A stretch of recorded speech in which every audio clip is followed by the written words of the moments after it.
नमस्कार। सब থেকে আগে পুরো বিশ্বে থাকने वाला প্রত্যেক সনাতনী ভাই বোনকে আমার নমস্কার এবং আমার প্রণাম।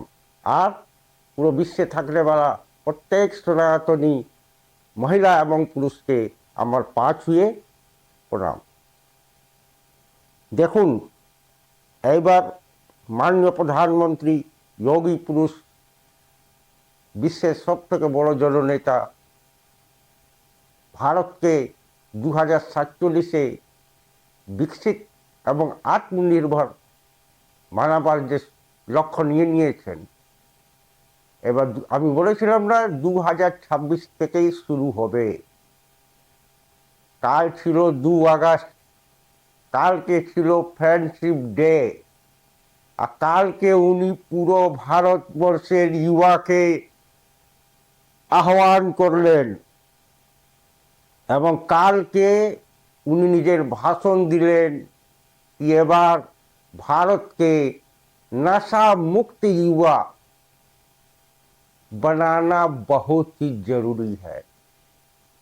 কেন কি 2026 চলছে, 47-এ উনার লক্ষ্য আছে বিকশিত এবং আত্মনির্ভর।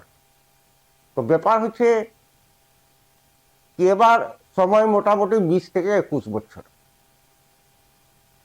আর সেই সময়ে আমাদের নিউ জেনারেশনের নতুন একদম energetic, self confident, complete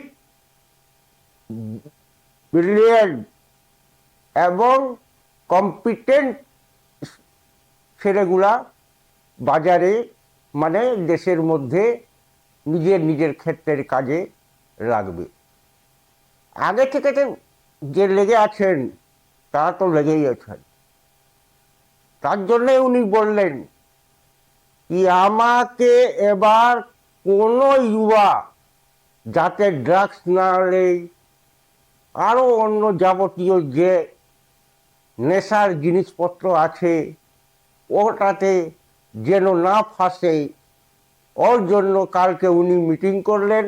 meeting ছিল অনলাইনে, আর 28,000 জায়গা থেকে উনাকে শোনা হচ্ছিল।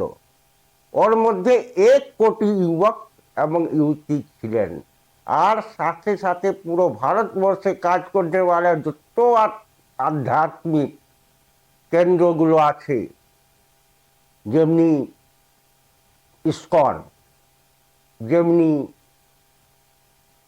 ভারতীয় সংঘ, ভারতীয় বিকাশ সংঘ, এমনি এমনি 1 কোটি আধ্যাত্মিক অর্গানাইজেশন গ্রুপ ওখানে ছিল, সামাজিক গ্রুপ ওখানে ছিল, এনজিও ওখানে ছিল। সবাইকে উনি আহ্বান করলেন এখন এই সপ্তাহ থেকে 100 সপ্তাহ প্রত্যেক রবিবারে পুরো ভারতবর্ষে युवा नशा मुक्त একটা অভিযান ভারতের মধ্যে চলবে, এবং এই অভিযানে বেশি সংখ্যায় লোককে নামতে বললেন। ওই মিটিংয়ে ভারতবর্ষের যত রাজ্য আছে সবার গভর্নরও ছিলেন, প্রত্যেক সিএমএ ছিলেন, প্রত্যেক মন্ত্রীও ছিলেন, এবং প্রত্যেক প্রাইভেট অর্গানাইজেশন, ধার্মিক অর্গানাইজেশন, এনজিও, বড় বড় সংস্থা সবার মঠাধীশও ছিলেন। এবার উনি ভিত গেড়ে দিলেন 2047 বিকশিত ভারত এবং আত্মনির্ভর ভারত। উনি বললেন আমাকে 140 কোটি লোকের সাহায্য চাই, সব মিলে নিজের নিজের কাজে লেগে যান।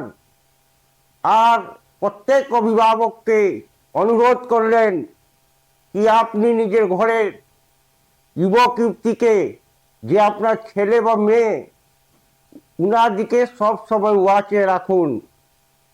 দেখুন কিছু এমনি অ্যাক্টিভিটিস তো ওরা না করছে যাতে আপনি বুঝে যাবেন কি এর কিছু গন্ডগোল চলছে। তো ওটাতে আপনাকে ব্যবস্থা নিতে হবে, ওর সঙ্গে ট্রান্সপারেন্ট কথাবার্তা করতে হবে, ওর সঙ্গে ওর প্রবলেম জানতে হবে এবং ওর সলিউশনও বার করতে হবে। কেন কি নেশা মুক্ত ভারত চাই, এর জন্যই উনি এই অভিযান চালাচ্ছেন। কেন কি যতক্ষণ সুস্থ এবং কনফিডেন্ট, সেলফ কনফিডেন্ট থেকে ভরা ছেলেমেয়েরা থাকবেন না, তো ভারতের নেক্সট জেনারেশন ইনারাই ভারতকে চালাবে, আর মোদিজি থাকবেন না সেই সময়। এই জন্যই ইনাদিকে রেডি করা হচ্ছে। এবং উনি তো 47 পর্যন্ত যদি ভগবানের কৃপা থাকে থাকবেনই, উনি করে যাবেন বিকশিত, কিন্তু ওটাকে সামলাতে তো হবে। এই জন্যই আপনারা রেডি থাকুন। যত আমার যুবক যুবতী ভাই বোন, ভাতিজা ভাতিজি, সবাইকে আমি অনুরোধ করছি, এই নেশা থেকে মুক্ত থাকুন এবং নিজের ব্রেনকে শার্প রাখুন। ভারতের আপনারাই ভবিষ্যৎ। এই জন্য ভারত মাতা কি জয়, বন্দে মাতরম, জয় শ্রীরাম।